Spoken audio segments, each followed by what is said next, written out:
Morning बच्चों। आज हम लोग नागरिक शास्त्र में अध्याय 4 केंद्र की सरकार इसे शुरू करने जा रहे हैं। आप लोग 7वीं कक्षा में भी राज्य सरकार के बारे में पढ़ चुके थे। आज हम लोग केंद्र सरकार के बारे में पढ़ेंगे। तो सबसे पहले हम ये जो केंद्र सरकार है, तो पहले सरकार किसे कहते हैं इसे जान लेते हैं। उसके बाद केंद्र सरकार क्या है मैं इसे बताऊंगी। देखिए, सरकार क्या होता है? राज्य को मूर्त रूप प्रदान करना और राज्य की नीति निर्धारण, सामान्य मामलों को नियमित करना तथा सामान्य हितों को उन्नत करना, यही सरकार है। ठीक है, तो सरकार क्या है इसको अब आप जान गए। इसके बाद देखिए केंद्र की सरकार। केंद्र की सरकार क्या होती है इसे जानना आवश्यक है। जब तक आप लोग केंद्र की सरकार क्या होती है यही नहीं जानोगे तो ये पूरा अगर अध्याय पढ़ भी लोगे तो नहीं समझ पाओगे। केंद्र की सरकार क्या है इसको पहले मैं स्पष्ट कर देती हूँ।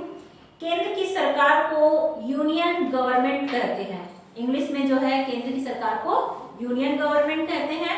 और भारत में जो है संघीय शासन व्यवस्था प्रचलित है। संघीय शासन क्या होता है? संघीय शासन उसे कहते हैं, संघीय शासन का मतलब ये होता है कि जो भारत जो है वहां पर दो प्रकार की सरकार है। एक केंद्र की सरकार है और दूसरा राज्य की सरकार। इसी को ही संघीय सरकार कहते हैं। आप जानते ही हैं कि भारत में 29 राज्य हैं और प्रत्येक राज्य में उसकी एक अलग सरकार है जिसको हम राज्य की सरकार कहते हैं, है ना। लेकिन ये जो राज्य की सरकार है, इस सरकार से ऊपर भी एक सरकार होती है, एक अभिभावक होती है, जो मतलब राज्य सरकार से एक और बड़ी सरकार होती है जो दिल्ली में स्थित है, जिसे हम केंद्र की सरकार कहते हैं। और सामान्य भाषा में इसको हम दिल्ली की सरकार भी कहते हैं। तो ये हो गया आपका केंद्र की सरकार क्या होता है। अब आप लोग समझ गए होंगे। अब पाठ को जब हम पढ़ेंगे तो आप लोग को और अच्छे से समझ आते जाएगा कि केंद्र की सरकार क्या है, केंद्र की सरकार के कार्य क्या होते हैं, सरकार क्या होता है, सरकार के कितने अंग हैं, ये सारी चीजें जो है इस पाठ के अंतर्गत हम पढ़ेंगे। तो पाठ यहाँ पर शुरू करते हैं।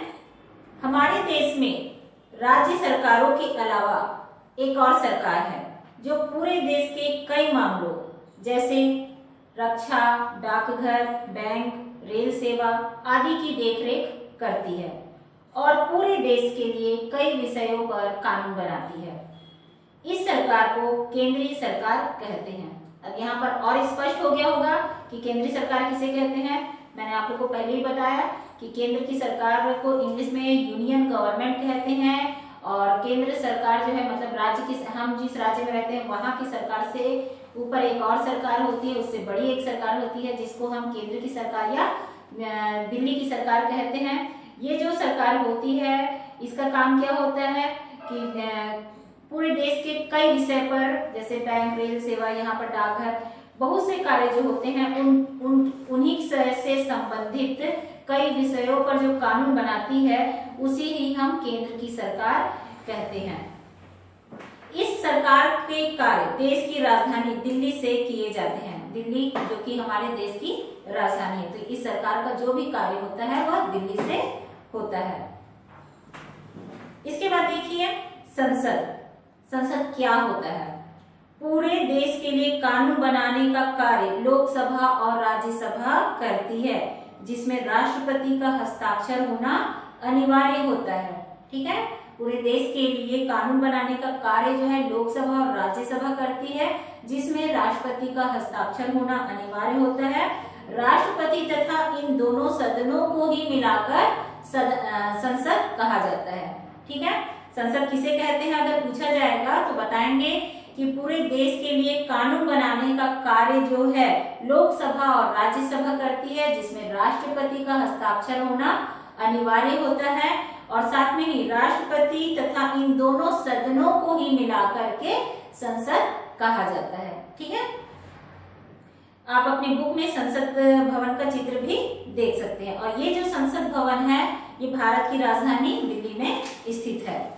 इसके बाद देखिए यहाँ पर लोकसभा और राज्यसभा जो शब्द आया था कि संसद किससे मिलकर के बनती है, लोकसभा और राज्यसभा, जिसमें राष्ट्रपति का हस्ताक्षर होना अनिवार्य होता है। तो इन तीनों को ही मिला करके जो है राष्ट्रपति तथा यानी कि राष्ट्रपति, लोकसभा और राज्यसभा, इन तीनों को ही मिलाने से संसद बनता है ना। इन तीनों को मिलाने से, तो पहले हम लोग लोकसभा क्या होता है इसे जान लेते हैं। लोकसभा, जिस प्रकार राज्यों को विधानसभा क्षेत्रों में बांटा गया है, हम छत्तीसगढ़ राज्य में रहते हैं और छत्तीसगढ़ राज्य में कितने विधानसभा क्षेत्र हैं? 90, है ना। तो वैसे यहाँ पर बताया जा रहा है लोकसभा, हम जिस प्रकार से राज्य को विधानसभा क्षेत्रों में बांटा गया है, उसी प्रकार पूरे देश को लोकसभा निर्वाचन क्षेत्र में बांटा गया है। ठीक है, आप लोग अब यहाँ पर स्पष्ट हो गया होगा कि राज्यों को जैसे विधानसभा क्षेत्र में बांटते हैं, वैसे ही पूरे देश को जो है लोकसभा निर्वाचन क्षेत्र में बांटा गया है। और ये क्यों बांटा गया है, इसको हम जब पढ़ते जाएंगे तो और स्पष्ट होते जाएगा। इन क्षेत्रों के विभाजन के आधार भी जनसंख्या ही है, यानी कि जो भी इन क्षेत्रों का जो विभाजन किया गया है, लोकसभा निर्वाचन क्षेत्र में बांटा गया है, बताया जा रहा है ना कि पूरे देश को लोकसभा निर्वाचन क्षेत्र के आधार पर बांटा गया है। तो ये ऐसे ही तो नहीं बांटा गया है, इसको क्या है, जनसंख्या के आधार पर बांटा जाता है। इन क्षेत्रों का विभाजन का आधार जो है जनसंख्या के का आधार ही है।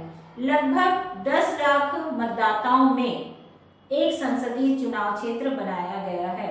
यहाँ पर 10 लाख मतदाता, जिस क्षेत्र में 10 लाख मतदाता होगा वहां पर संसदीय चुनाव क्षेत्र बनाया गया है। भारत में कुल लोकसभा सीट 552 है,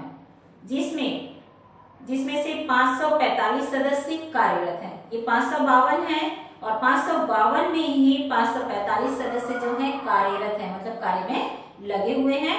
और इसमें चुनाव द्वारा 543 तथा राष्ट्रपति द्वारा 2 सदस्य मनोनीत होते हैं। यानी कि जो 545 सदस्य जो कार्यरत हैं करके बताया जा रहा है, इसी में से ही जो चुनाव द्वारा 543 तथा राष्ट्रपति द्वारा 2 सदस्य जो है मनोनीत है।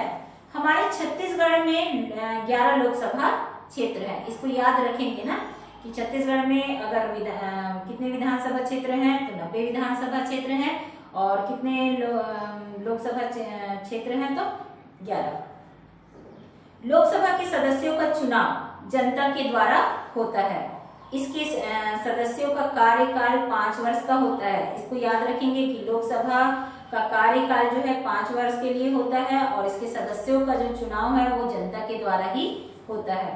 एक सदस्य एक ही क्षेत्र का प्रतिनिधि होता है, ठीक है ना।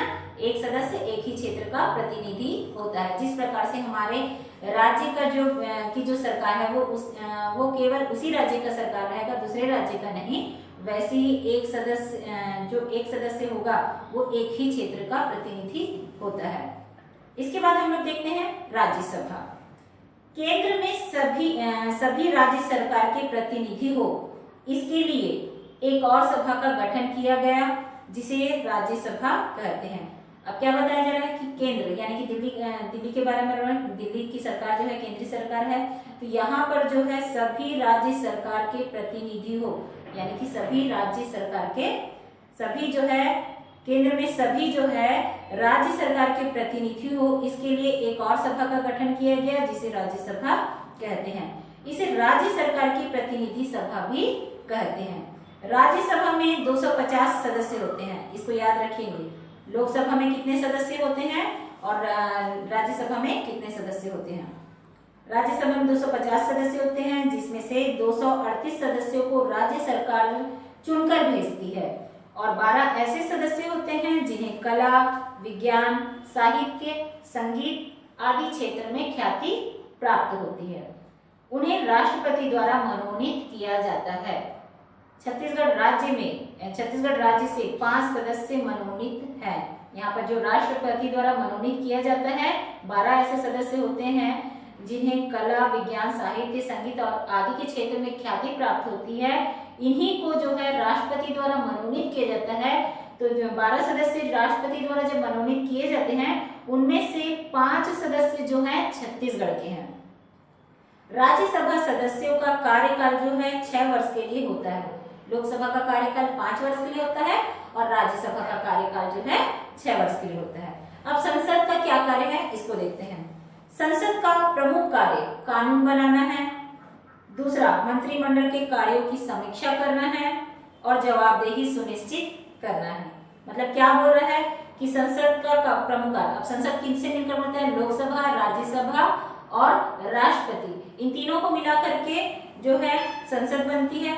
और संसद का कार्य क्या होता है? कानून बनाना होता है और मंत्रिमंडल के कार्यों की समीक्षा करना, यानी कि जो भी मंत्री मंडल जो होते हैं उनमें जो उनको जो कार्यभार सौंपा गया रहता है, तो उनका कार्य जो है किस सीमा तक, मतलब कितना आगे बढ़ा हुआ है, क्या है कि काम हुआ है या नहीं, इसकी समीक्षा करना उनका कार्य होता है। और साथ में उनसे जवाब लेना, यानी कि उसके बारे में जानकारी प्राप्त करना भी इन्हीं का कार्य होता है। और जवाबदेही सुनिश्चित करना है, मतलब कि उनके कार्य के बारे में जानना भी इनका ही कार्य होता है। अब इसके आगे का जो बचा हुआ है हम लोग इसको आगे के क्लास में पढ़ेंगे।